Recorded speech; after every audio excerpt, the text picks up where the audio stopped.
जैसा कि आप सभी को पता है कि हम लोग आज एक विशेष कार्यक्रम जिसको गर्भ संस्कार उत्सव बोल रहे हैं उसके लिए एकत्र हुए हैं।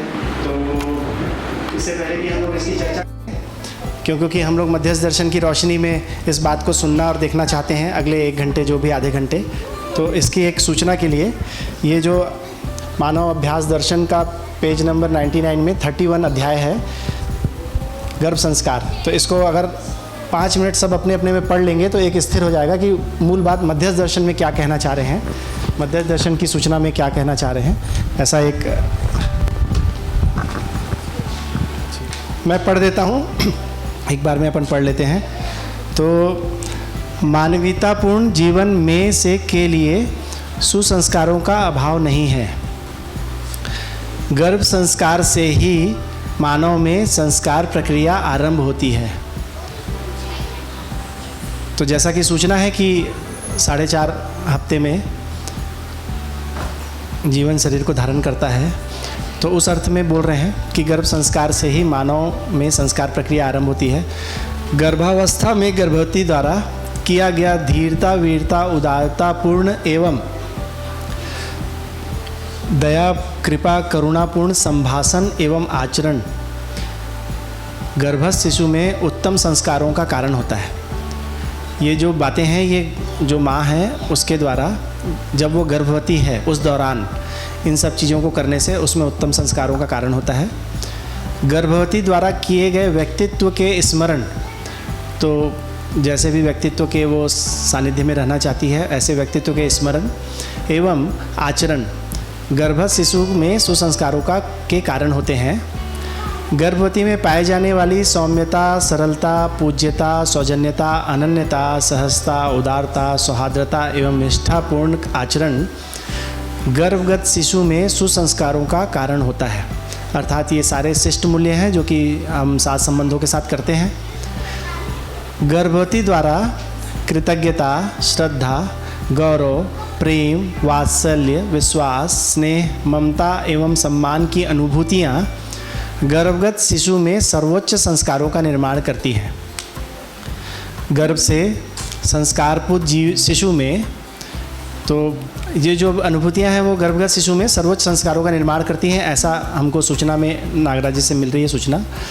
गर्भ से संस्कारपूत शिशु में जन्म और जन्म के अनंतर सुसंस्कारों को ग्रहण करने में सुगमता होती है। गर्भवती के आहार, विहार, व्यवहार की संयमता गर्भगत शिशु में वरिष्ठ संस्कारों को प्रदान करती है। तो इसमें दूसरा भाग भी आ गया, आहार, विहार, व्यवहार अर्थात व्यक्तित्व की बात आ गई, तो वो भी शिशु में वरिष्ठ संस्कारों को प्रदान करती है। गर्भावस्था में शिशु में प्राण व रस का संचालन एवं पूर्ति गर्भवती के शरीर के क्रियाकलाप पर आधारित है। यही गर्भस्थ शिशु का वातावरण है। वातावरण का दबाव स्वाभाविक है। वातावरणस्थ क्रिया का संकेत, प्रसारण, प्रदायिता सहित प्रक्रिया ही वातावरण का दबाव है। तो फाइनली ये बोल रहे हैं कि कैसा भी वातावरण, अच्छा वातावरण होगा तो अच्छा दबाव की वजह प्रभाव होगा, और अगर वातावरण ठीक नहीं हुआ तो वो दबाव के रूप में ही होगा। तो ये इससे अलग नहीं है ऐसा बता रहे हैं, वातावरण प्रभावी है ऐसा बता रहे हैं। चैतन्य क्रिया में वातावरणस्थ क्रियाओं के संकेत ग्रहण एवं प्रसारण प्रक्रिया को पाया जाता है, ऐसा चैतन्य क्रिया के साथ होता है। गर्भस्थ शिशु के शरीर के साथ चैतन्य क्रिया का होना स्वाभाविक है। अस्तु गर्भस्थ शिशु का वातावरण सुबद्ध होने के लिए जो निश्चित पद्धति वर्णित है उसके विपरीत अर्थात अमानवीयतापूर्ण जीवन यापन पूर्वक संस्कारपूत संतान को पाना संभव नहीं है। इसका ये मतलब हुआ कि मानवीयतापूर्ण जीवन यापन करने के लिए मार्गदर्शन है, ऐसा आदेश है, संदेश है कि मानवीयतापूर्ण जीवन को जीना आवश्यक है बच्चे के संस्कारपूत होने के लिए। फिर एक और भाग इससे जुड़ा ही हुआ है, जन्म समय में भी संस्कारों का अभाव नहीं है। जब जन्म होता है बच्चे का अर्थात स्वीकृतियों का अभाव नहीं है, चैतन्य क्रिया में ही संस्कारों का होना पाया जाता है। सुसंस्कार ही गुणात्मक परिवर्तन के लिए मूल तत्व है। तो जो गुणात्मक परिवर्तन की हम बात करते हैं, अमानवीयता से मानवीयता, मानवीयता से देव मानवीयता, उसके लिए मूल तत्व सुसंस्कार ही है। सुसंस्कार कुसंस्कार के लिए, हास के लिए कारण होता है। सुसंस्कारिता विहीन पद्धति से जागृति में संक्रमित होना संभव नहीं है। जागृति के लिए प्रत्येक मानव इकाई बाध्य है। ये बात हम सबको पता ही है कि प्रत्येक मानव इकाई बाध्य है, अस्तित्व स्थिर है, जागृति निश्चित है, हम माने न माने। इस सत्यतावश मानव जागृति योग्य संस्कारीय कार्यक्रम को अपनाने के लिए विवश है। तो अब ये कितनी बड़ी बात है कि विवश ही है। मानव को पता ना हो तो अलग बात है, अदरवाइज़ अगर पता है तो ये संस्कार का जो कार्यक्रम है ये इसके लिए मानव विवश ही है। अस्तु मंगलमय कामनापूर्ण वातावरण का जन्म समय में निर्माण करने से, तो ये भाग परिवार के अर्थ में आ गया, समाज के अर्थ में आ गया कि मंगलमय कामनापूर्ण वातावरण का जन्म के समय निर्माण करने से, ऐसा वातावरण कोलाहल विहीन वातावरण को बनाए रखने से, सुगम प्रकाश, सुखद वायु, मधुर संभाषण की व्यवस्थिति का निर्माण करने से जन्म समय में उत्तम संस्कार स्थापित होता है, ऐसा नागराज जी बता रहे हैं। तो ये 2 संस्कार महत्वपूर्ण हैं जिसको कि हमने पठन किया। तो गर्भ संस्कार के अवसर पर माँ युवती को खूब खूब शुभकामनाएं और आशीर्वाद। पूरे राठौर परिवार हम सभी को खूब खूब बधाई। और मेरी जानकारी में पहला गर्भ संस्कार उत्सव हो रहा है, तो ये भी एक अच्छी घटना है। मेरे को ऐसा लगता है कि एक बारी परिचय कर लेते हैं, उसके बाद इसके नेक्स्ट लेवल पे जाएंगे। तो परिचय को मैं ही कर देता हूँ, ज़्यादातर लोगों का सबको परिचय है ही। राठौर परिवार से पापा हैं डीपी राठौर, मेरे पिताजी, और हमारे घर में अभी सबसे बड़े। और चाचा हैं, उनके छोटे भाई नारायण प्रसाद राठौर, श्री नारायण प्रसाद राठौर। फिर मम्मी है मीना राठौर, मौसी है उमा राठौर, और सासू माँ है मेरी तिलोका देवी साहू, मीनाक्षी की मम्मी। और उसके बाद फिर हम लोग हैं। मैं घर में बड़ा हूँ, भाई चंद्रशेखर, मेरे से छोटा मनीष, और उससे छोटा कमल। हम 3 भाई अभी यहाँ हैं। और वैसे तो सब लोग अपने ही लोग हैं, फिर भी मनीष IIT रुड़की से PhD है, ब्रिज कंसल्टेंट है, और कमल है वो चार्टेड अकाउंटेंट है, रायपुर में प्रैक्टिस कर रहे हैं। अब बहनों में आते हैं तो बड़े में भारती राठौर, उनके श्रीमान जी मनीष राठौर। भारती खूब पढ़ी लिखी है, B.Ed, M.Ed, MSc खूब सारा पढ़ा के अभी स्कूल में पढ़ाती है, 3री, 4थी, 5वीं, पता नहीं क्या इसको समझ में आया। और मनीष भाई सेंट्रल जेल में सीनियर लॉ ऑफिसर हैं, आप सरकारी जॉब में हैं। तो इस तरीके से ये हो गया। और हाँ, अब दूसरे नंबर पे प्रीति। आप प्रीति हैं, आप रायपुर NIT से मेटलर्जी इंजीनियर हैं, मेटलर्जी में इंजीनियरिंग करके एक डिग्री ख़राब करी। फिर शादी के बाद आप पिछले 10 साल से US में हैं, वहीं घर है, वहीं रहते हैं। उनके 2 बच्चे हैं, है ना, इंग्लिश बच्चे। तो आपने श्रीमान जी के साथ अभी परिचय शिविर करी पिछला। उनसे छोटी हैं ऋतु राठौर, आप नोएडा में जॉब करते हैं। इनके श्रीमान जी अभी रायगढ़ में रहती हैं सपरिवार।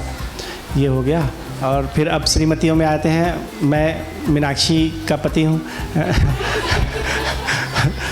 श्रीमती मीनाक्षी है और सभी लोग जानते ही हैं। और हमारे 2 बच्चे हैं, अवनीश ईशान। प्रीति के 2 बच्चे हैं, पार्थ और श्लोक। और भारती के 2 बच्चे हैं, मानसू, किधर गया, हाँ मानसू, आप यहाँ अभिभावक विद्यालय में पढ़ते हैं। और अनुष्का। और ऋतु की बेटी का नाम है रिशु, है ना। और मनीष की श्रीमती हैं एवती मूलतः महाराष्ट्र से हैं। तो आपके सुपुत्र हैं मान्यू, है ना। सबका नाम हो गया ना, कोई बचा नहीं है। और एवती गवर्नमेंट ऑफ महाराष्ट्र में इरिगेशन डिपार्टमेंट में किसी बड़े पोस्ट में काम कर रही हैं, है ना। उनको एक सुमो मिला हुआ है ना। ठीक है। और कौन बचा, कोई बचा है घर में? हो गया ना सब, ठीक है। अब इधर से शुरू करते हैं। भैया हैं 6 महीने के अध्ययन में आए हुए हैं, है ना। चिन्मय भैया हैं, आप 6 महीने के अध्ययन में आए हुए हैं। आप उड़ीसा भुवनेश्वर से हैं। आपके बारे में विशेष ये है कि आपने 18 देशों का भ्रमण करने के बाद नौकरी छोड़ छाड़ के, और बोलते हैं 18 देश मतलब यूरोप में ऐसे ही हो जाते हैं 18। तो आप पेशे से इंजीनियर हैं और खूब नौकरी वोकरी करके जिज्ञासु हो गए हैं और देश दुनिया में घूम रहे हैं। आपकी किस्मत अच्छी थी कि आप इंदौर MCVK में रहे, कुछ समय एक शिविर किए, फिर यहाँ आए और अभी 6 महीने के अध्ययन में हैं। उसके बाद रविकांत भैया हैं, आप अभी प्रबोधन कर रहे हैं। यहाँ भी मानव व्यवहार दर्शन समापन हुआ है और कल से कर्म दर्शन शुरू होगा। तो रविकांत भैया उनमें से हैं जिनने बाबा जी को सीधे सीधे गुरु स्वीकार किया, बिल्कुल अपने तन मन धन को नियोजित किए। भिलाई में कोचिंग में पढ़ाते हुए आप नागराज जी की सेवा में लगातार रहे, अध्ययन में रहे। और अभी अमरकंटक में जिस बिल्डिंग में बाबा जी रहते थे वो बिल्डिंग में ही भैया पत्नी सहित बच्ची सहित रहते हैं। और आप देवघर बिहार झारखंड वहाँ से हैं। भैया IIT कानपुर से, ये IIT कानपुर से एमटेक है भैया, तो कानपुर वाले में लीजिएगा। तो भैया का IIT कानपुर से ग्रेजुएशन है। फिर चाचा हैं, फिर हेमलाल भैया हैं। हेमलाल भैया को सभी जानते हैं, फिर भी हेमलाल भैया सभी जानते हैं, बट हाँ, हेमलाल भैया का जो परिचय इस तरीके से दे सकते हैं कि आप 4 साल नागराज जी की सेवा में रहे हैं। तो कभी कभी जलन भी होती है, मतलब कि ये एक मतलब किसको पता था कि नागराज जी सशरीर नहीं रहेंगे, मतलब सबको पता होने के बावजूद पता नहीं रहता है ना, तो आदमी उसको कैलकुलेट नहीं करता है। तो भैया ने उस समय का सदुपयोग किया। आप आध्यात्मिक प्रवृत्ति के रहे, पहले कबीरपंथी हो गए थे, अभी परिवार सहित एक प्यारी बिटिया के साथ हैं। फिर प्रेमा दीदी हैं, बलवंत भैया, प्रेमा दीदी, आप संस्थान परिवारों में से एक और परिवार है। आप लोग सब परिवार यहाँ रहते हैं, आपके 2 बच्चे हैं और विद्यालय में समर्पित परिवार है। यहाँ पे केला और इसकी खेती आप लोग करते हैं।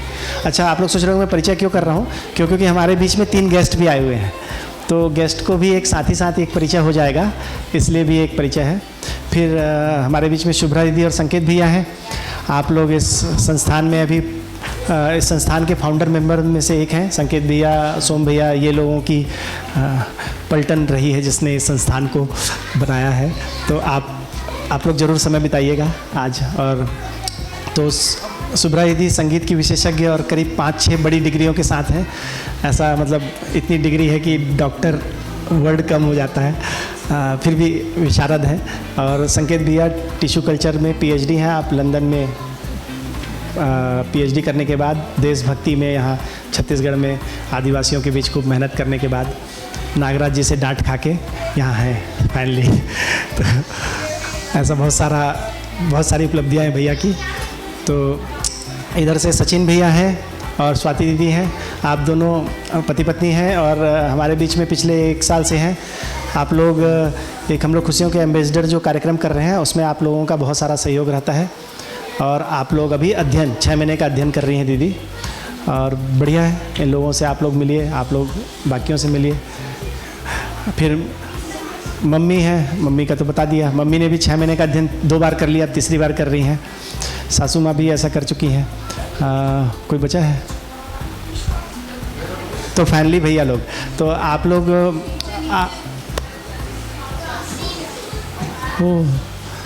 सो रहे थे? अच्छा, तो दीदी मुंबई से हैं बेसिकली। आपने 15 दिन MCV के इंदौर में बिताया है, शायद एक शिविर किया है। और 15 दिन बिताने के बाद एक अरविंद भैया हैं, यहाँ पे 6 महीने का अध्ययन कर रहे हैं। उनने बोला कि अभ्युदय संस्थान में भी जीवन विद्या की बात होती है, तो आप उसको भी देखिए, घूमिए।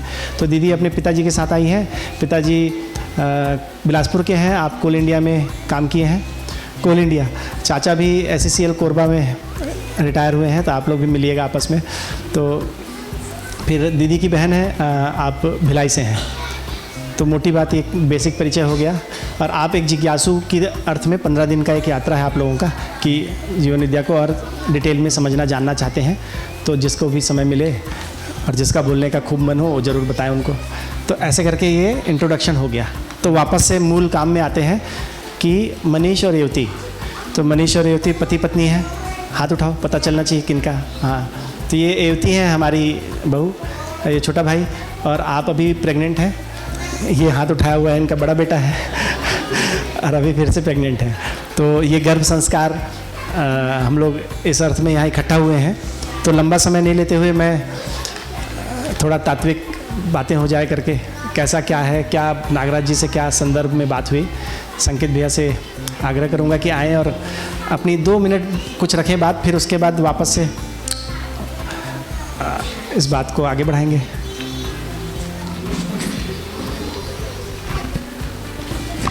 आप सभी को नमस्कार।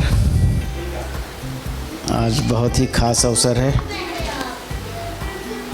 रक्षाबंधन, रिश्तों को निभाने का एक अच्छा त्यौहार है हमारा। संबंध तो हम जानते हैं,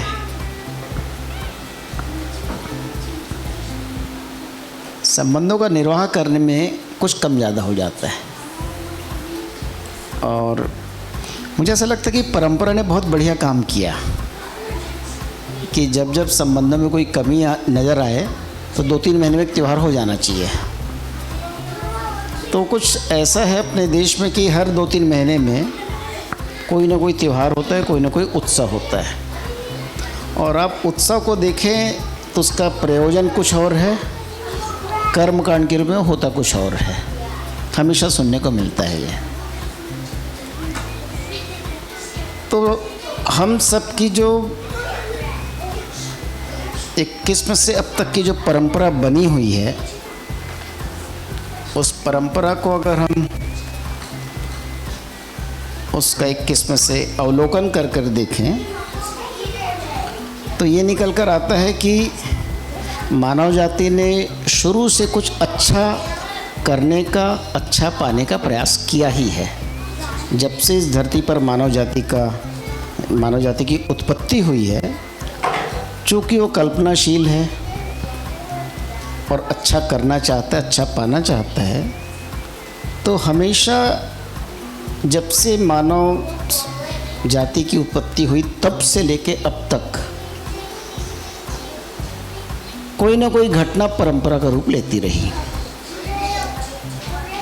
और उत्सव की बात करें तो उत्सव भी किसी घटना विशेष से शुरुआत हुई उसकी, और फिर वो परंपरा बनी। और इसी परंपरा का परिणाम मैं कहूँगा कि एक संस्कृति बनी हुई, जैसे हम भारतीय संस्कृति नाम दें, विदेशों की हम चर्चा ना करें, अभी भारतीय संस्कृति की बात करें तो भारत में एक संस्कृति है। उस संस्कृति के मूल में कोई संस्कार का आरोपण है। भारतीय परंपरा में 16 तरह के संस्कार पहचाने गए हैं। अब ये जो 16 तरह के संस्कार पहचाने गए हैं, अगर इसको देखें तो जन्म लेने के पहले से लेकर मृत्यु और मृत्यु के बाद तक ये पूरा का पूरा संस्कार, तो दूसरे शब्दों में एक मानव जब एक शरीर ग्रहण करता है, एक मानव का जब इस धरती पर आना होता है, तो अपनी पूरी यात्रा में उसके लिए वो सारे प्रावधान रखे गए हैं जिसके आधार पर वो निरंतर सुखपूर्वक जी सके। न केवल जी सके बल्कि जब मृत्यु का समय आए तो मृत्यु भी एक उत्सव का रूप रहे, और मृत्यु के बाद भी ऐसे कुछ रिचुअल से शब्द नहीं कहेंगे उसको, ऐसे कुछ कार्यक्रम तय करके रखे गए हैं कि जो व्यक्ति इस संसार से विदा हो गया उसके लिए भी उसके निरंतर सुखी होने की कामना के साथ उसके जहाँ भी रहे, ये हमारे सारी कामनाओं में आता ही है, वो जहाँ भी रहे, जिस धरती पर रहे, सुखी रहे। तो कामना के रूप में तो एक संस्कृति बनी हुई है। शुभ कामना के अर्थ में भी संस्कृति में बहुत सारे हम उत्सव मनाते ही हैं। श्रद्धेय नागराज जी ने उस परंपरा का सम्मान करते हुए एक बहुत ही तार्किक ढंग से किसी भी मानव के जीवन में जो जो घटनाएं घटती हैं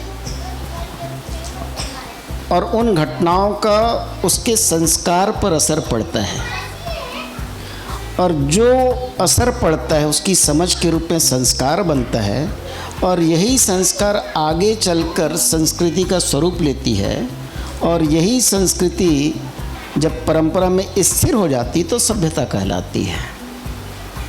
तो संस्कृति और सभ्यता के मूल में अगर आप देखें तो कोई विधि है, कोई प्रोसेस है, कोई नियमावली है, कोई आधार बना हुआ है। उस आधार को अगर देखने जाते तो किसी को किसी सच्चाई का बोध हुआ है, किसी सच्चाई का अनुभव हुआ है, तो उस आधार पर कोई विधि बनी उस विधि के आधार पर कोई संस्कार नियोजन का कार्यक्रम बना और उससे कोई संस्कृति बनी, और इस तरह से हम देखते हैं तो संस्कृति सभ्यता का स्वरूप समझ में आता है। तो श्रद्धेय नागराज जी ने उन घटनाओं पर गहन विश्लेषण किया, और वो जो कुछ भी घट रहा है हमारी ज़िंदगी में, जो कुछ भी घटता है, उन सब का हम पर प्रभाव पड़ता है, और यह प्रभाव ही संस्कार है। अगर अच्छा है तो सुसंस्कार है, अच्छा नहीं है तो कुसंस्कार है। तो यह जो सुसंस्कार और कुसंस्कार कुछ भी नहीं है। जब भी हमारी ज़िंदगी में कोई घटना घट रही है, घटना क्यों घट रही है? क्योंकि इस अस्तित्व में हर एक इकाई क्रियाशील है। उस क्रियाशीलता का कोई ना कोई परिणाम आता है, आता रहता है, क्योंकि क्रियाशीलता मतलब परिणाम भी आ रहा है, परिणामशीलता भी है। तो उस आधार पर उन क्रियाओं के समुच्चय को देखा जाए तो कोई परिणाम समुच्चय निकल कर आता है। उस परिणाम समुच्चय का कोई निष्कर्ष हम निकालते हैं, और यह जो निष्कर्ष बनता है यही संस्कार बनता है। तो आज हम लोग जब इकट्ठा हुए हैं तो एक जीवन हमारे बीच में ही, जो अनंत न जाने कितने जीवन हैं हमें नहीं मालूम, उन जीवन में से एक जीवन कोई शरीर ग्रहण करने की तैयारी में है। यह जीवन जो शरीर ग्रहण करने के लिए आतुर है, आ रहा है, इस जीवन के लिए चूँकि वो शरीर ग्रहण करने आ रहा है, तो जितना भौतिक रासायनिक वस्तुओं की उपयोगिता है शरीर के अर्थ में, उतनी ही संस्कार के अर्थ में, समझ के अर्थ में, शुभ कामनाओं के अर्थ में उस जीवन के लिए अनुकूलता होना बहुत ज़रूरी है। क्योंकि मुझे नहीं मालूम आप लोगों ने मध्यस्थ दर्शन कितना पढ़ा, मैं आप लोग से मुखातिब होकर बात कर रहा हूँ। क्योंकि आज जो हम उत्सव मना रहे हैं, अब हमने उसका ये उत्सव एक है, तो उस उत्सव के मूल में क्या उसकी चर्चा कर रहा था। तो श्रद्धेय नागराज जी ने पूरा वाङ्मय लिखा है मध्यस्थ दर्शन के नाम से, और मध्यस्थ दर्शन में उन्होंने व्यवहार दर्शन, मानव व्यवहार दर्शन में, अभ्यास दर्शन में बहुत विस्तार से लिखा है। ये जो एक पन्ना हमको अभी चंद्रशेखर भाई ने पढ़ के सुनाया, इस एक पन्ने में एक बहुत छोटी सी बात, बहुत ही महत्वपूर्ण बात की ओर ध्यान आकर्षण कराया गया है। तो श्रद्धेय नागराज जी के शब्दों में कहूँ तो उनका ये कहना है कि किसी भी धरती पर कोई भी जीवन जब शरीर ग्रहण करेगा या शरीर ग्रहण करता है, तो उस समय का तात्कालिक वातावरण, प्राकृतिक और मानवकृत दोनों तरह का वातावरण, उस जीवन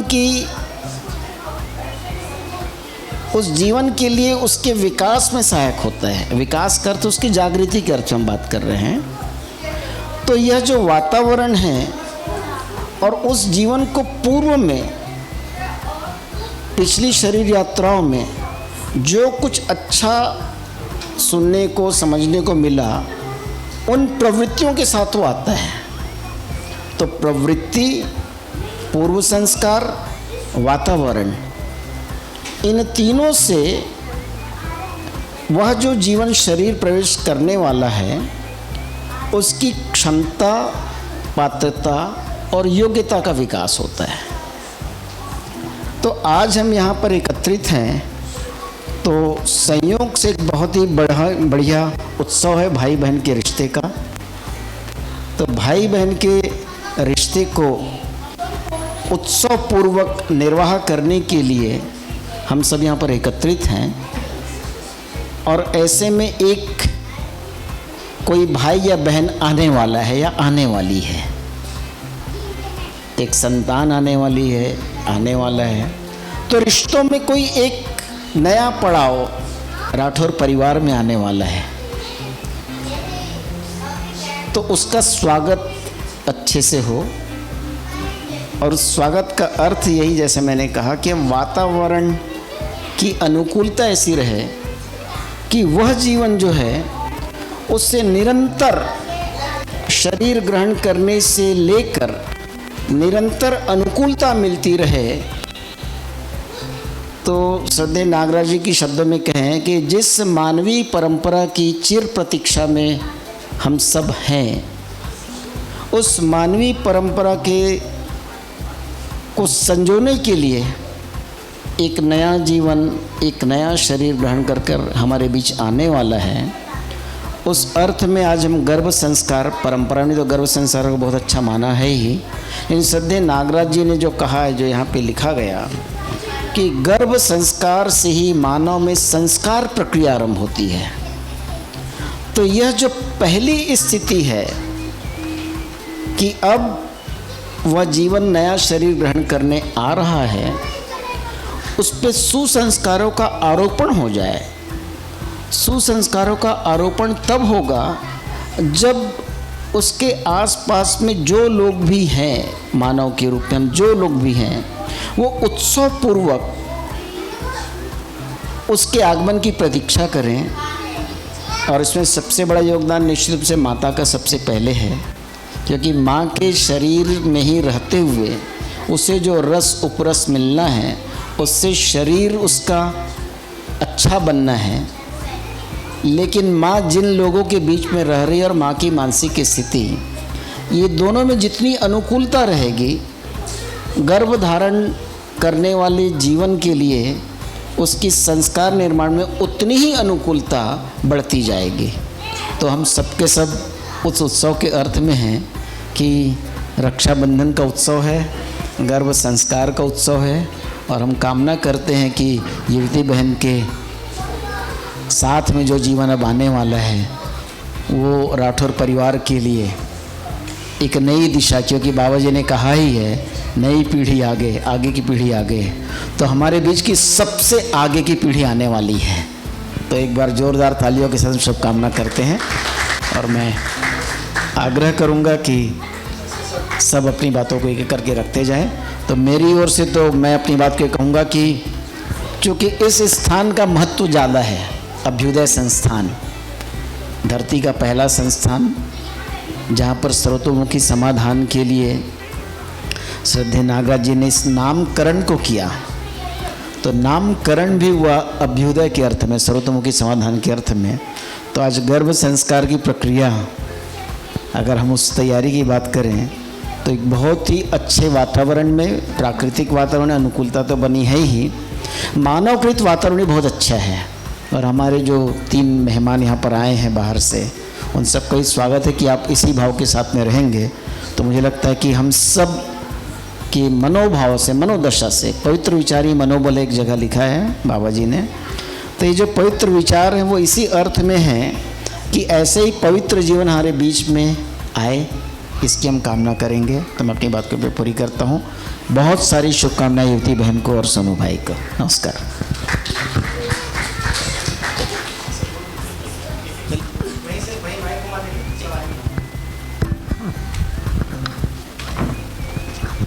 आप सभी को नमस्ते। मैं बस युवती को बहुत बहुत बधाई देना चाहता हूँ और शुभकामनाएं। धन्यवाद। सबको नमस्ते। मेरी बहू, छोटी बहू युवती और मनीष को बधाई हो। ये सुन करके मुझे बहुत हार्दिक खुशी हुई। धन्यवाद। सभी को नमस्ते। मेरे तरफ से राठौर फैमिली और आप सबको बहुत हार्दिक शुभकामनाएं।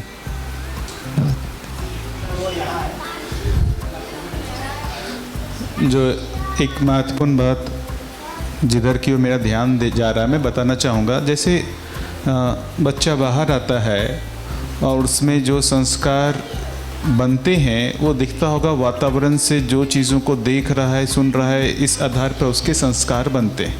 इसलिए आप देखेंगे ये सारे बच्चे, सभी के संस्कार एक ही जैसे हों ऐसा नहीं है, क्योंकि हर एक बच्चे का वातावरण अलग अलग है और इसके साथ साथ इसका अपना पूर्व का भी संस्कार है। अब सबसे महत्वपूर्ण बात है कि जब बच्चा माँ के गर्भ में होता है तो उसमें इंटरेस्टिंग माँ का एक जीवन है, माँ का एक शरीर है, उसके साथ साथ उस माँ के शरीर के ही अंदर बच्चे का भी शरीर है और बच्चे का भी जीवन है। तो देखेंगे एक ही शरीर में दो जीवन है, एक ही शरीर में दो जीवन है, एक माँ का जीवन है और एक बच्चे का जीवन है। तो उस बच्चे के जीवन के लिए प्रथम वातावरण तो माँ का ही जीवन हुआ। उस बच्चे के लिए जो बच्चे का जो जीवन है वो डायरेक्ट वातावरण से सारी चीज़ों को नहीं सुन रहा, वो जो भी ऑब्जर्व कर रहा है वो सीधा माँ के जीवन से ही उसमें हो रहा है। एक तरीके से ऐसा कहें, जब तक बच्चा गर्भ में है वो बच्चे का जीवन माँ के जीवन के साथ तदाकार है। तो माँ जो सोच रही है, विचार कर रही है, उन सारे चीज़ों का प्रभाव बच्चे के जीवन पर पड़ता है। तो ये जो पूरे गर्भ संस्कार की बात हो रही है, वो जब बच्चा माँ के शरीर में आ जाता है, जब वो बच्चे जो एक 4.5 महीने का बोलते हैं उसमें जो जीवन आ गया, उस समय से लेकर के जब तक उसका जन्म नहीं हो जाता, उस पूरे समय में गर्भ संस्कार की स्थापना हो। तो गर्भ संस्कार कोई एक समय नहीं है, वो पूरा एक पीरियड है।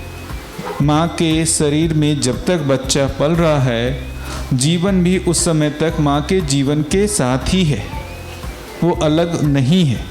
वहीं से उसके लिए वातावरण है, उस वातावरण का प्रभाव है ही, जो बाबा कह रहे हैं वातावरण का प्रभाव है ही। और उसके आने के बाद अब वहाँ पर जो वातावरण है वो सिर्फ उसका माँ का नहीं है, उसके अलावा बाकी भी वातावरण है। पहले भी था लेकिन वो डायरेक्ट नहीं था। डायरेक्ट वातावरण जब तक बच्चा गर्भ में है तो प्रथम वातावरण डायरेक्ट वातावरण माँ का है। माँ के ऊपर जो बाहरी वातावरण का प्रभाव है उसका इनडायरेक्ट प्रभाव है। पहला प्रभाव माँ पे, फिर माँ से बच्चे पे होता होगा। जैसे मान लेते हैं बाहरी वातावरण से माँ में कोई आवेश आया, कुछ क्रोध आया, उसका प्रभाव बच्चे पे पड़ेगा। तो ऐसा होना चाहिए, ऐसा इस तरीके से होना चाहिए कि माँ का सोच विचार हमेशा संतुलित रहे, सही दिशा में रहे, ताकि जो डायरेक्ट मिलना है वातावरण उस बच्चे के लिए भी अच्छा हो।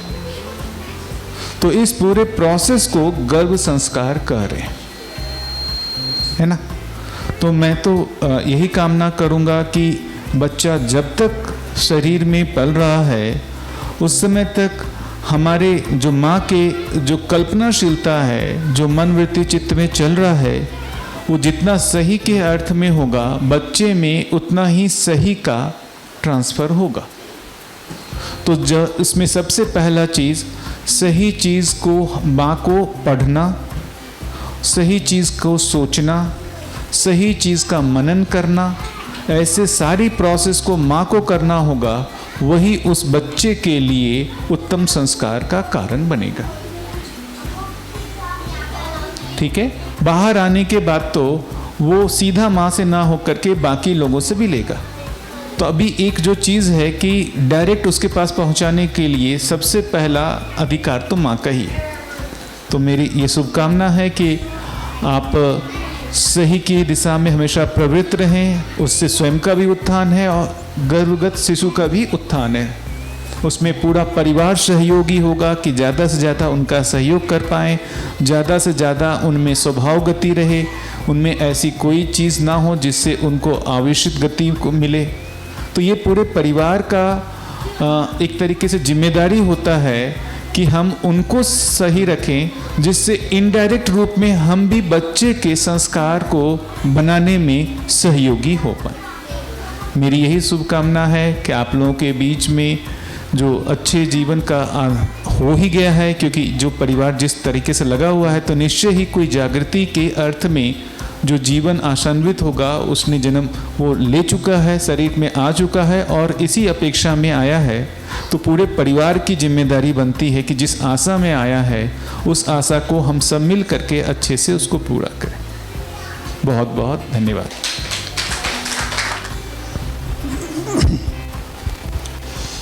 सभी को नमस्कार। अभी हम सब उपस्थित हुए हैं गर्भ संस्कार के उपलक्ष्य में। परंपरा में कहा जाता है कि संस्कार का रोपण कब से, तो बच्चे पैदा होने के 20 साल पहले से, ये परंपरा की कहावत है। बच्चे पैदा होने के 20 साल पहले से, तो बच्चा पैदा नहीं हुआ है और उनका 20 साल पहले से कैसे संस्कार हो सकता है? ये तो संभव वाली बात ही नहीं। तो 20 साल पहले किसका? माँ बाप का। तो क्योंकि माँ बाप संस्कारित नहीं होंगे और बच्चे संस्कारित हो जाएंगे, ऐसी हम संभावना कैसे कर सकते हैं? क्योंकि अभी जो पर्ची बांटा गया, पढ़ा गया, उसमें स्पष्ट तौर पे बाबा जी कह रहे हैं कि जो कुछ भी माँ करती वही सारे संस्कार गर्भस्थ शिशु पर उनका प्रभाव पड़ रहा। वो कुछ भी खा रही है, पी रही है, जिसको भी स्मरण कर रही है, यहाँ तक के बाबा जी लिखे क्योंकि मेरे खाने पीने, मेरे आहार विहार व्यवहार का से भी जो मैं खाता हूँ उसका जो रस बनना है, उनका कनेक्शन हमारे विचार से होता है। हम गलत सोच रहे हैं तो जो खाते हैं वो रस भी अलग गलत बनता है, वही हमारे बीमारियों का कारण होता है। और मेरे शरीर, माँ के शरीर बीमार होंगे तो बच्चा क्या का शरीर क्या है, स्वस्थ हो जाएगा। इसीलिए दोनों प्राकृतिक वातावरण और मानवकृत वातावरण दोनों की आवश्यकता है। क्योंकि मानव जब कह रहे हैं तो शरीर और जीवन दोनों के साथ, केवल शरीर नहीं है, न केवल जीवन नहीं, इसलिए दोनों वातावरण चाहिए। क्योंकि मानव जब कहते हैं तो हम दो के साथ हैं, मन और शरीर कह लीजिए, उसी को हम मन जिसे कह रहे हैं उसको ही मजदस दर्शन में जीवन नाम से पुकार रहे हैं। तो इसीलिए माता पिता जैसे सोचेंगे, जैसा करेंगे, वो वैसा जीवन, अभी जैसे जीवन अभी पदार्पण नहीं हुआ है क्योंकि अभी 3 महीने का ऐसा बताया गया, तो 4.5 महीने में जीवन का पदार्पण होता है। तो हम ऐसे जीवन को अवगाहन कर सकते हैं, परंपरा में खूब हैं, बाबा जी भी खुद के हैं। आप जिस प्रकार के जीवन बुलाना चाहते हो वो प्रकार के जीवन को आप बुला सकते हैं, लेकिन बुलाने के लिए क्या, वैसा वातावरण, दोनों वातावरण, मानवकृत वातावरण और प्राकृतिक वातावरण आपको देने पड़ेंगे।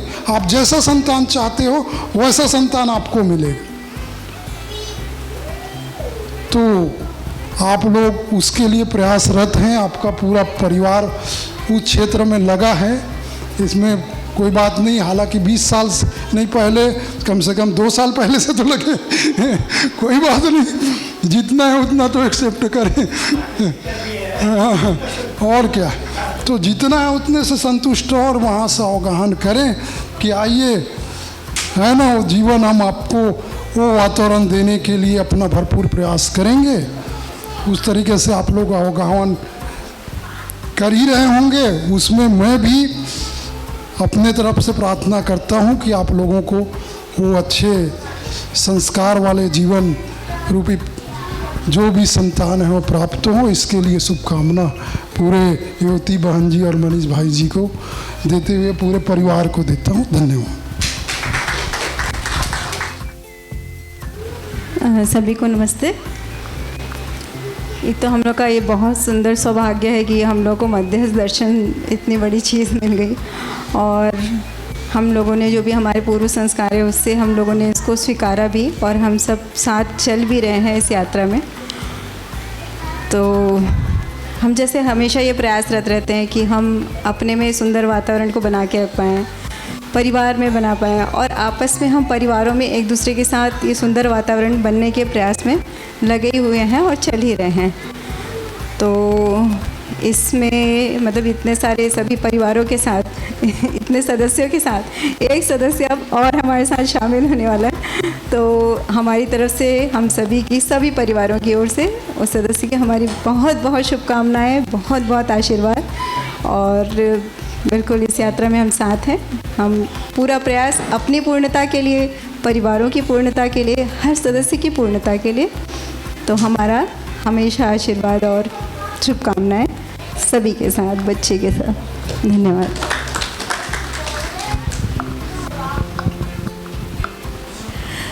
सभी को नमस्ते। और वास्तव में बहुत ही सुंदर दिन है आज, और मैं भी पहली बार इस तरह विद्या के मतलब मध्यस्थ दर्शन के प्रकाश में पहली बार इस तरह के उत्सव में सम्मिलित हो रही हूँ, तो ये सौभाग्य भी है। और जैसा कि बात हो रही थी कि गर्भ संस्कार के समय से तो बच्चे को माँ का सब कुछ मिलता ही है। जब वो बाहर आता है और दुनिया से उसका परिचय होता है, उस समय भी उसको वैसा वातावरण चाहिए। तो इस बात से भी पूरी तरह सहमत हूँ मैं, क्योंकि मैंने अपने बेटा जी में ये देखा है। वो जब 2.5 महीने का था तब मैंने पहला शिविर अटेंड किया था डॉक्टर सत्या का, अमरकंटक में बाबा जी और डॉक्टर सत्या थे। तो वो छोटा सा था, मेरी गोद में वो सुनता रहता था।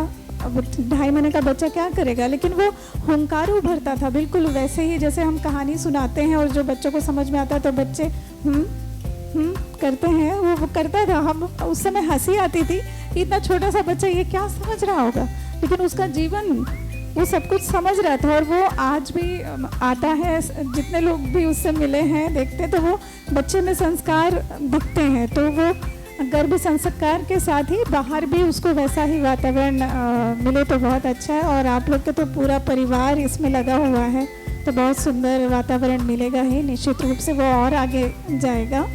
तो एक बार और बहुत सारी शुभकामनाएं युवती जी और मनीष जी को, धन्यवाद। कांग्रेचुलेसन आप सभी को, आपके परिवार को, और ऐसा जीवन आए जो आपकी जागृति में आपको सहयोगी बने। क्या बात है। नमस्ते सभी को। तो जब ये संस्कार करना है, ऐसी एक बात आई हम लोगों को, एवती से पता चला कि ये कितनी सुंदर संयोग बन रहा है।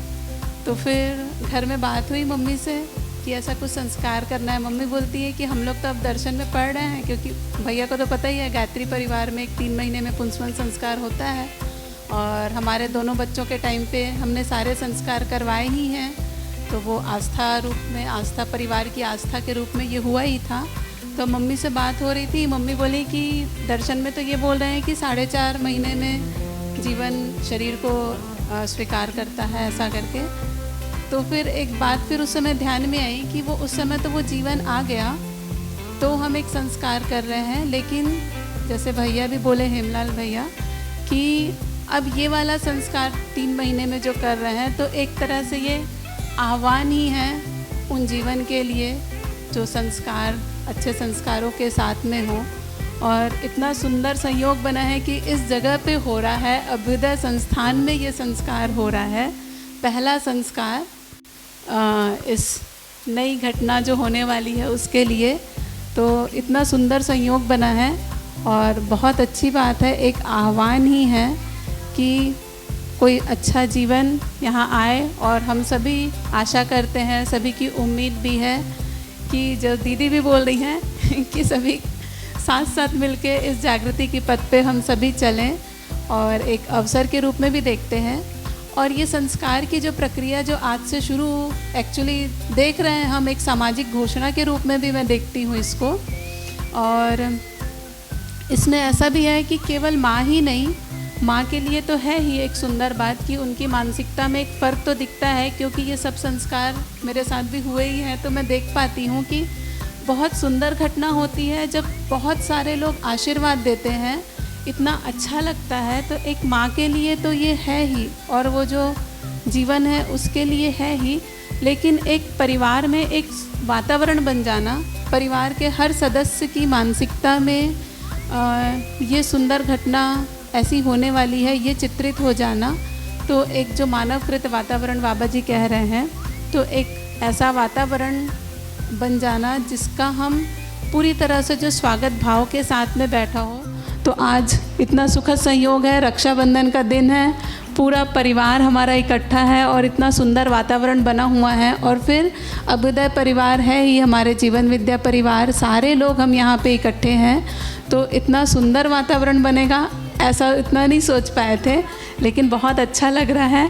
और स्पेशली एवती को, सोनू को खूब खूब बधाई, परिवार के सभी सदस्यों को और अभ्युदय परिवार के हमारे सभी परिवारों को खूब सारी बधाई और शुभकामनाएं। सभी को नमस्ते।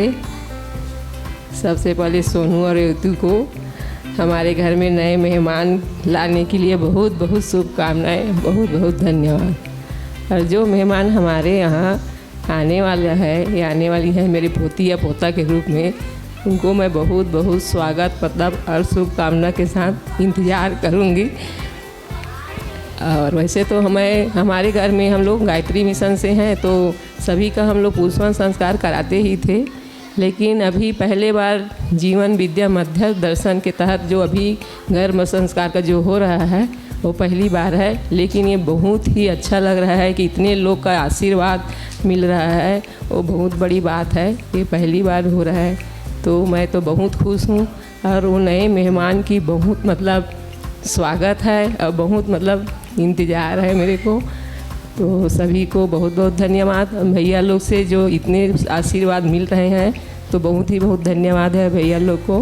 और रेवती और सोनू को बहुत बहुत शुभकामनाएँ। सभी को नमस्ते।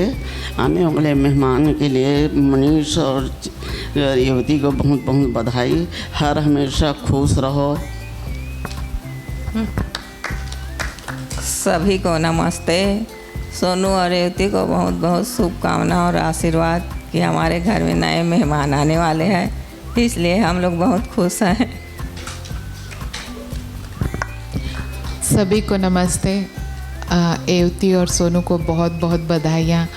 और मैंने जीवन परिचय किया हुआ है, तो आज थोड़ा सा और जानने को मिला गर्भ संस्कार उत्सव के बारे में, वो मुझे जान के बहुत अच्छा लगा। तो मैं कामना करती हूँ कि एक अच्छे जीवन का आह्वान हो। Thank you.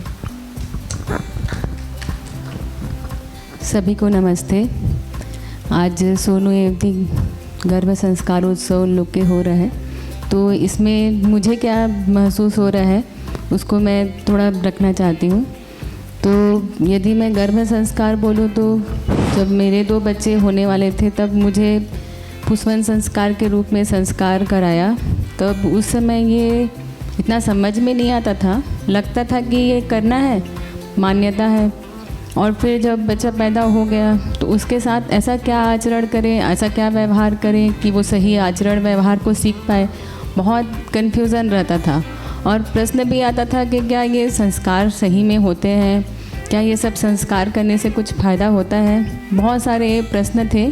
जीवन विद्या परिचय शिविर करने के बाद में थोड़ा सा महसूस हुआ कि इसमें और बहुत कुछ है जो समझने की है।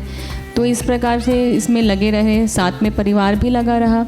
और फिर उसके बाद 6 महीने का अध्ययन करते करते, पुस्तकों का पठन करते हुए जब गर्भ संस्कार उत्सव ये सब को पढ़ा, तो प्रबोधकों के साथ बातचीत भी हुई। तो ये बहुत सारी बात पता चली कि जो जीवन होता है वो अपने माता पिता स्वयं चुनता है, और वो जो स्वयं चुनता है तो उसके चुनने का आधार उसकी प्रवृत्तियाँ और उसका मानसिकता होती है। तो इस प्रकार से जैसे माता पिता की प्रवृत्ति और संस्कार होते हैं, वैसे ही बच्चा उनको प्राप्त होता है गर्भ के रूप में। तो मुझे ये समझ में आया कि ये बात पहले पता होती तो मतलब अभी कुछ बिगड़ा नहीं है, शिक्षा के माध्यम से प्रयास चल ही रहा है। लेकिन ऐसे लगता है जो हेमलाल भैया ने कहा कि संस्कार की यात्रा 20 साल पहले बच्चे के लिए करनी रहती है, तो फिर मुझे भी ये महसूस होता था कि ये बात काश पहले पता होती, तो वो संस्कार पहले हम बहुत बेहतर तरीके से अपनी मानसिकता में, क्योंकि बच्चे के संस्कार से ज़्यादा ज़रूरी है माता पिता की मानसिकता, माता पिता की प्रवृत्तियाँ, उनके सही हो जाने का सबसे महत्वपूर्ण कारण फिर वही बच्चे के लिए संस्कार के रूप में। तो मुझे ऐसा लगता, पहले भी लगता था कि ये अवसर अभी उस रूप में तो नहीं मिला है, लेकिन अब शिक्षा संस्कार के रूप में जो बच्चों को मिल रहा है उसमें जितना दे पा रहे हैं वो बहुत खुशहाली के रूप में देख पाती हूँ। और अब मैं सोनू रेवती को अवसर के रूप में देख पा रही हूँ कि उनको ये अवसर मिला है कि वो ऐसे संस्कार जिसके में बच्चे को शुरू से जो शिक्षा चाहिए, जो सही संस्कार चाहिए और जैसी मानसिकता चाहिए, उसके लिए उनके पास अवसर उपलब्ध है। तो उस अवसर को वो भुनाएं, उसका उपयोग करें, सदुपयोग करें और अपनी ऐसी मानसिकता बनाएं और ऐसे बच्चों के लिए ऐसा वातावरण, ऐसा संस्कार निर्मित करें, तो फिर वो बच्चे के लिए बहुत ही ये संस्कार सही में वो बच्चे के लिए उत्सव हो जाएगा। तो इसके लिए दोनों को बहुत बहुत शुभकामनाएं और आगे के लिए भी ऐसा प्रयासरत हो जाए, प्रयास करें, कर ही रहे हैं और प्रयास करें, तो इसके लिए दोनों को बहुत बहुत शुभकामनाएं। सभी को नमस्ते। मैं बस इतना कहना चाहूँगी कि भैया भाभी को बहुत बहुत शुभकामनाएं और बधाइयाँ। सभी को नमस्ते। मैं भी कहना चाहूँगा भाभी और भाई को मेरे बहुत बहुत बधाई और शुभकामनाएं। आप सभी को नमस्ते। हम लोग यहाँ आए थे एक्चुअल देखने के लिए, पर हम लोग का एक सौभाग्य हुआ कि ऐसा एक कार्यक्रम में हम लोग भाग ले सके। ये हमारे लिए सौभाग्य है और ये एक्स्ट्रा बोनस समझिए। दूसरी बात, हम लोग के संस्कार के बारे में तो हम पढ़े थे एंशिएंट इंडियन हिस्ट्री में, आज से करीब 60-65 साल पहले। तब हम लोग अंक ज़्यादा मार्क्स मिले इसलिए हम लोग पढ़े थे उसको। व्यवहारिक रूप से शादी ब्याह वगैरह होता है, लेकिन उतना हम लोग बस एक कार्यक्रम है, चलते रहता है, बस चल रहा है। बस यहाँ पर आके देख रहा हूँ कि सही में ऐसे कार्यक्रम होता है। और आठवार परिवार खुद ही एक उदाहरण है, जो कि पूरे परिवार को ही मैं देख रहा हूँ संस्कारी परिवार है। इसलिए हम आप सभी को बधाई देते हैं और उम्मीद करता है आगे भी सब ठीक ठाक होगा। हम लोग की तरफ से शुभकामनाएं आप सब। आप सभी को नमस्कार। आप लोगों ने इतने सुंदर कार्यक्रम में हम सबको शामिल किया, उसके लिए बहुत बहुत धन्यवाद। और मैं युवती बहन को बहुत बहुत बधाई देती हूँ और उनके बच्चे और उनके स्वास्थ्य की कामना करती हूँ कि वो हमेशा खुश रहें और स्वस्थ रहें। धन्यवाद। सभी को नमस्ते। मुझे बहुत गौरव महसूस हो रहा है कि मैं यहाँ पर आई आज के दिन और इस उत्सव में शामिल हो पाई। बहुत अच्छा लग रहा है आप लोगों को देखकर और मेरी तरफ से दोनों को बहुत बहुत शुभकामनाएं, सारे परिवार को शुभकामनाएं और एक अच्छा भविष्य की तरफ हम जा रहे हैं। उसके लिए एक मन में एक अच्छी आशा है। धन्यवाद।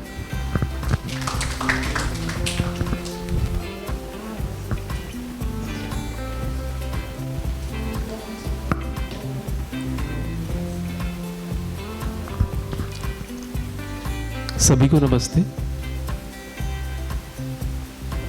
आज का जो ये गर्भ संस्कार का कार्यक्रम है, इसके लिए जो प्रयास मेरे परिवार से और जो विद्या संस्थान से मिला उसके लिए बहुत बहुत धन्यवाद।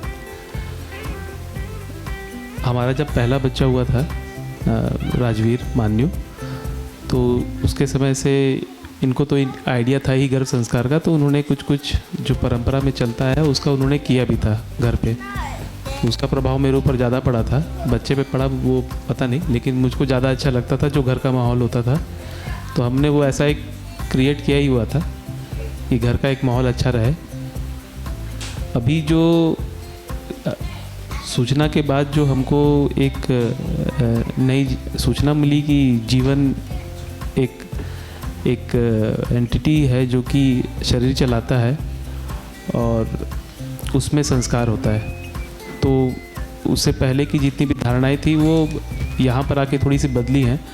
और अब जो नज़रिया हुआ उसको देखने का, समझने का कि कैसे एक मानव में संस्कार का रोपण होता है और उसकी जो यात्रा है वो शरीर लेने से लेकर शरीर पर्यंत तक रहता है।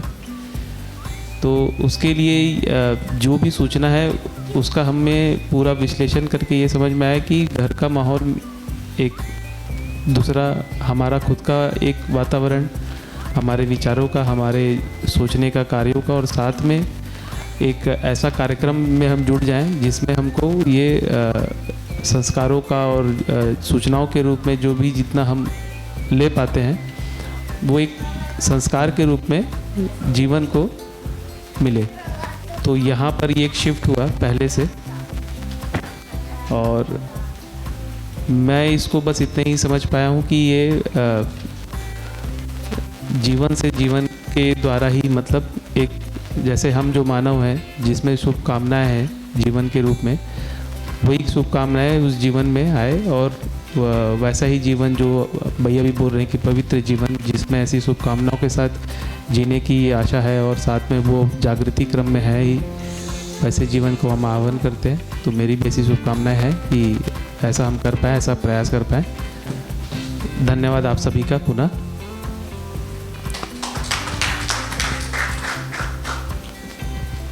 नमस्ते सभी को, सबको बहुत बहुत धन्यवाद। और आपके आशीर्वाद से तो मैं भावी बोर हो गई हूँ। और सबसे बड़ा धन्यवाद परिवार को कि उन्होंने ये सब सोचा कि ऐसा किया जा सकता है करके, क्योंकि मेरे मन में तो कहीं ना कहीं गर्भ संस्कार के बारे में बहुत पहले से ही एक छोटा सा बीज के रूप में था ही, कि जैसे माँ से बच्चा बहुत अटैच होता है और गर्भ में तो खासकर वो माँ से बिल्कुल तदाकार होता है। ये एक मान्यता के रूप में था। जब दर्शन से परिचय हुआ तो धीरे धीरे ये शरीर से लेके जीवन में शिफ्ट हुआ। तो अभी एक शरीर आ रहा है, ये भावना मेरे अंदर नहीं आ रही, एक जीवन आ रहा है। कुछ निष्कर्षों के साथ अपनी कुछ यात्रा को, कुछ निष्कर्षों को सही के अर्थ में लेके जाने के लिए आया है। तो ये थोड़ा सा ज़्यादा जिम्मेदारी वाला भाव लगता है।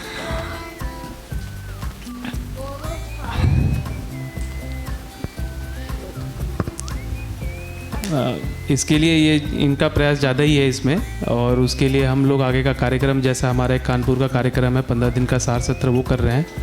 और इन बिटवीन और भी कार्यक्रम होंगे जहाँ पर इस तरीके के अगर वातावरण होगा तो हम अपना उसमें पूरा का पूरा सहयोग चाहेंगे। और हम उसमें कोशिश करेंगे कि हम ऐसे वातावरण में रहें, क्योंकि अभी हम नागपुर में रहते हैं तो वैसा एक छोटा सा वातावरण अपने घर के अंदर रखते हैं, पर वो ऑफिस जाती है, बाहर जाती है तो वहाँ से प्रभावित होती है। पर मुझको ये समझ में आता है कि मेरी ज़्यादा जिम्मेदारी है कि वो जब वहाँ से घर आती है तो वो फिर उस जगह पे ना रहे, वापस उस घर के वातावरण में आ जाए। तो मैंने अपना एक तरीके से मेरा जो आवेश था उसको देखते हुए मैंने उसको ध्यान रखा कि ये मुझे अब नहीं करना है और लाना ही नहीं है। तो मैं अपने आप को किसी ऐसे कार्यक्रम में व्यस्त करता हूँ, जैसे बच्चे के साथ घूमना या फिर घर के काम करना। तो वो अगर कुछ डिस्टर्ब भी होती तो मेरा पूरा ध्यान रहता है कि इसके आवेश को घर में पच जाए, जितना भी उसको चिल्लाना है एक बार चिल्ला ले और आराम से फिर वो अपने स्वभाव गति में वापस आ जाए। तो एक प्रयास रहता है घर में, क्योंकि बहुत छोटा सा वातावरण है वहाँ पर, तो हमको थोड़ा ज़्यादा ध्यान देना होता है। परिवार में आते हैं तो उतनी दिक्कत नहीं होती, क्योंकि यहाँ पर पूरा वातावरण बहुत अच्छा ही होता है संस्थान का, तो यहाँ हमको तो ध्यान देने की ज़रूरत नहीं होती। वहाँ थोड़ा सा हमको सतर्क रहना पड़ता है कि बाहर कैसा है, कहाँ जाना है, किन के साथ जाना है, कहाँ क्या खाना खाने जा रहे हैं, किन के साथ उठ बैठ रहे हैं। तो ये हमको बहुत ध्यान देना होता है, वहाँ पर हमको थोड़ा सा ध्यान रखना होता है। बाकी इसीलिए जितना प्रोग्राम हो सके हमारा परिवार का कार्यक्रम हो और ऐसा शिक्षा का और साथ में विद्या का कार्यक्रम हो, उससे हमारा जुड़ने का प्रयास रहेगा आने वाले कुछ महीनों का। और जैसे एक्सपेक्टेड डेट हमको अभी पता चला है वो फरवरी का है, तो आशा करते हैं कि सब कुशल मंगल होगा। और आपकी उसमें बहुत बहुत धन्यवाद, आप सभी लोग का सहयोग मिला। Thank you.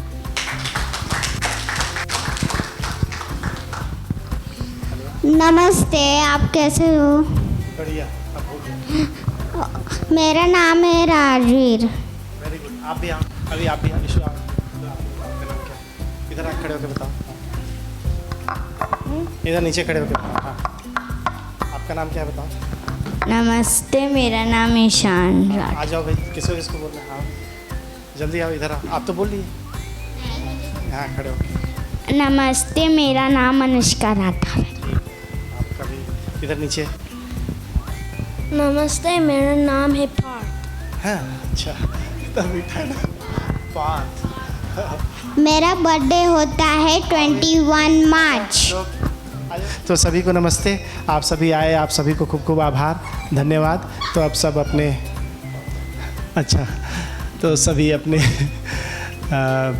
अपने अपने दिनचर्या में वापस जाने के लिए आप सभी फ्री हैं। धन्यवाद, थैंक यू वेरी मच, धन्यवाद।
कौन डाल रहा है? वो छोटी डाल रही है सबके मुंह में।